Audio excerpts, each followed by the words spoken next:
Bismillahirrahmanirrahim. Assalamu alaikum students. Hopefully you all are fine and doing good. So chapter 14 environmental chemistry का आज जो हम topic करेंगे वो है ozone depletion and its effect and it is the last topic of this chapter and it's on page number 129 of your text book. So first of all what is ozone. Ozone हम कहते किसे हैं. Ozone basically allotropic form है oxygen की. Oxygen दो form में exist करती है.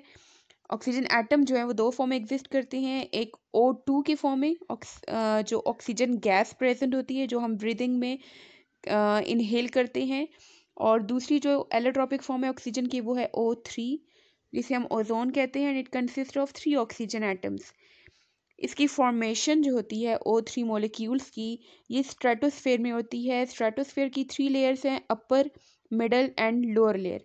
उसमें से जो मिडल लेयर है that is a ozone forming region. Upper layer में ओजोन की डिकम्पोजिशन होती है, मीन्स कि स्ट्रेटोस्फेयर का जो अपर एरिया है, अपर लेयर है, वहाँ पे अगर ओजोन के मॉलिक्यूल्स प्रेजेंट हैं तो उनकी डिकम्पोजिशन हो जाती है.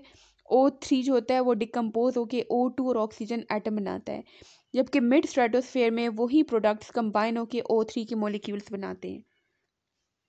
Oxygen atom plus O2 combine होकर O3 बनाते हैं, that is ozone. Ozone layer. Ozone molecules जो बनते हैं in the mid of stratosphere, वो मॉलिक्यूल्स कंबाइन होकर एक लेयर की फॉर्म में प्रेजेंट है around the earth which protects the earth from the harmful radiations. इस लेयर को हम ओजोन लेयर कहते हैं और इसकी जो मैक्सिमम कंसंट्रेशन है वो है स्ट्रेटोस्फेयर रीजन में.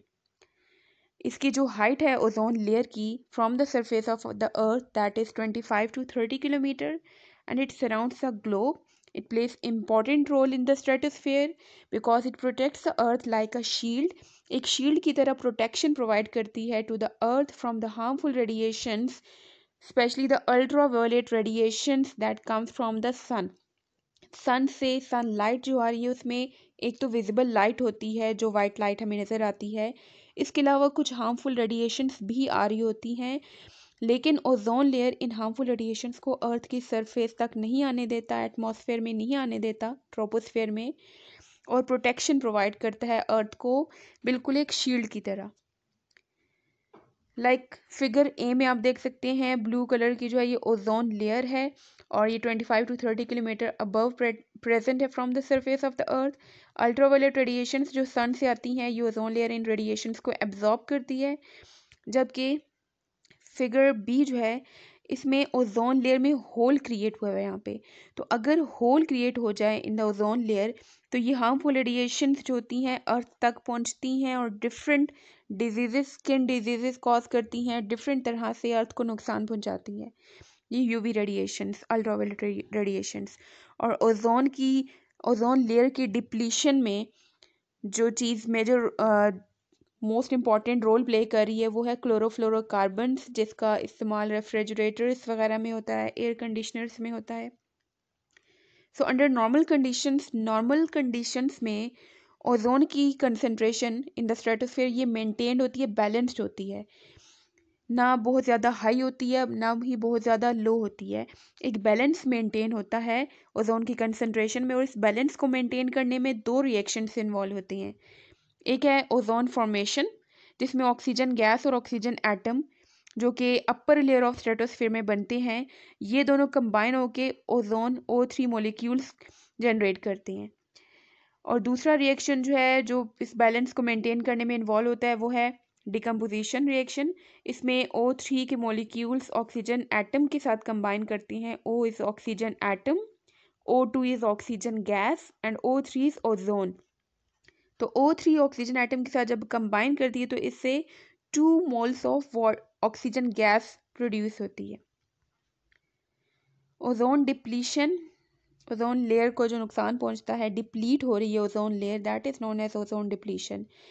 और इसमें जो मेजर रोल जो प्ले कर रही है जो सब्सटेंसेस जो ओजोन डिप्लीशन में इन्वॉल्व है दैट इज़ क्लोरोफ्लोरोकार्बन, जिसको एज रेफ्रिजरेंट्स इस्तेमाल किया जाता है एयर कंडीशनर्स में और रेफ्रिजरेटर्स में इसका इस्तेमाल किया जाता है. It is a major cause of depletion of ozone layer. It leaks. किसी तरह से भी जब ये लीक होती है ये क्लोरोफ्लोरोकार्बन जो है एयर कंडीशनर या रेफ्रिजरेटर से और एटमॉस्फेयर में ऐड होते हैं तो वहाँ से ये इस्केप करते हुए स्ट्रेटोस्फेयर तक पहुँच जाएं तो वहाँ पे ये अल्ट्रावायलेट रेडिएशंस की प्रेजेंस में स्ट्रेटोस्फीयर में यूवी रेडिएशंस प्रेजेंट होती हैं, specially in the upper layer and in the middle layer. Lower layer में ना होने के बराबर होती हैं। तो स्ट्रेटोस्फीयर में जो यूवी रेडिएशंस प्रेजेंट होती हैं, उन यूवी रेडिएशंस की प्रेजेंस में क्लोरोफ्लोरोकार्बन में जो CCl बॉन्ड है, कार्बन और क्लोरीन एटम्स के बीच में जो बॉन्ड प्रेजेंट है वो ब्रेक होता है और उसके रिजल्ट में फ्री रेडिकल्स जनरेट होते हैं, क्लोरीन फ्री रेडिकल्स। ये फ्री रेडिकल्स बहुत ज़्यादा डेंजरस होते हैं because they are highly reactive. इनमें अनपेयर्ड इलेक्ट्रॉन प्रेजेंट होता है और ये रिएक्शन में इन्वॉल्व होते हैं। सो CFCl3 इज क्लोरोफ्लोरोकार्बन, ये एक मोलिक्यूल है इसका। इसकी ब्रेक डाउन होती है into CFCl2 and Cl chlorine radical एक प्रोड्यूस होता है। सो बेसिकली ये क्लोरोफ्लोरोकार्बन CFCl3 का स्ट्रक्चर है। इसमें कार्बन जो है इसके साथ एक फ्लोरीन एटम अटैच है और 3 क्लोरीन एटम्स बॉन्डेड है। अब यूवी रेडिएशंस की प्रेजेंस में CCl का एक जो बॉन्ड है ये ब्रेक होता है और इसके रिजल्ट में हमारे पास ये दो प्रोडक्ट्स बनते हैं, CFCl2 और क्लोरीन फ्री रेडिकल। ये जो क्लोरीन फ्री रेडिकल जनरेट होता है, this is known as free radical and it is highly reactive. ये बहुत रिएक्टिव होता है और ये ओजोन मोलिक्यूल्स के साथ रिएक्ट कर जाते हैं। ये कंप्लीट रिएक्शन जो है ये स्ट्रेटोस्फेयर में हो रहा है in the presence of UV radiations. उसके रिजल्ट में Cl जो फ्री रेडिकल्स हैं, क्लोरीन फ्री रेडिकल्स, ये जनरेट हो रहे हैं। अब वहीं पे स्ट्रेटोस्फेयर में ही ओजोन लेयर भी प्रेजेंट है और वो लेयर जो है वो बेसिकली उसमें ओजोन मोलिक्यूल्स प्रेजेंट है। तो ये जो क्लोरीन फ्री रेडिकल है ये उन ओजोन मॉलिक्यूल्स के साथ रिएक्ट कर जाता है। O3 के साथ जब ये क्लोरीन फ्री रेडिकल जब रिएक्ट करता है तो इसके रिजल्ट में हमारे पास एक तो OCl ये जनरेट होता है और दूसरा जो O3 मॉलिक्यूल है, ओजोन मॉलिक्यूल, इसकी ब्रेक डाउन हो जाती है इनटू O2 ऑक्सीजन गैस और साथ में OCl जनरेट होता है। ये OCl भी अनपेयर्ड इलेक्ट्रॉन इसमें स्टिल प्रेजेंट है। ये अगेन इसकी ब्रेक डाउन होती है, OCl बॉन्ड ब्रेक होता है और इससे दो फ्री रेडिकल्स जनरेट होते हैं। तो अब जो फर्स्ट रिएक्शन में क्लोरीन फ्री रेडिकल्स कंज्यूम हो गया था, सेकंड में वो दोबारा से प्रोडक्ट में प्रोड्यूस हो रहा है। तो ये दोबारा से भी ओजोन, ये जो फ्री रेडिकल जनरेट हो रहा है ये दूसरे जो O3 मॉलिक्यूल है ये उसकी ब्रेक डाउन करेगा। तो इस तरह से ये रिएक्शन कंटिन्यूसली होता रहता है।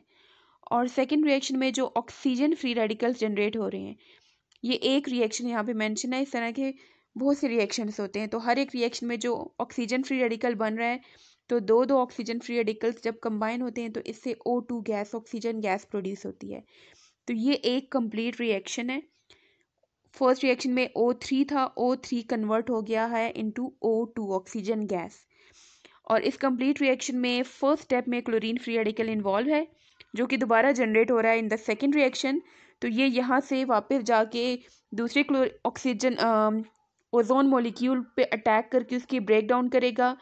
उसमें से दोबारा से क्लोरीन फ्री रेडिकल जनरेट होगा, वो दूसरे ओजोन मॉलिक्यूल को अटैक करेगा। तो इस तरह से रिएक्शन कंटिन्यूसली होता रहता है and a single chlorine free radical is capable of destroying up to many lakhs of ozone molecules.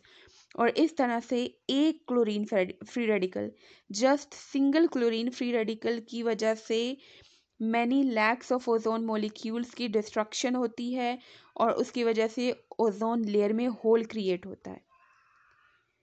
The reason in which ozone layer depletes, वो रीजन ओजोन लेयर में जहाँ पे उसकी डिप्लीशन हो जाती है, होल क्रिएट हो जाता है, उसको हम ओजोन होल कहते हैं।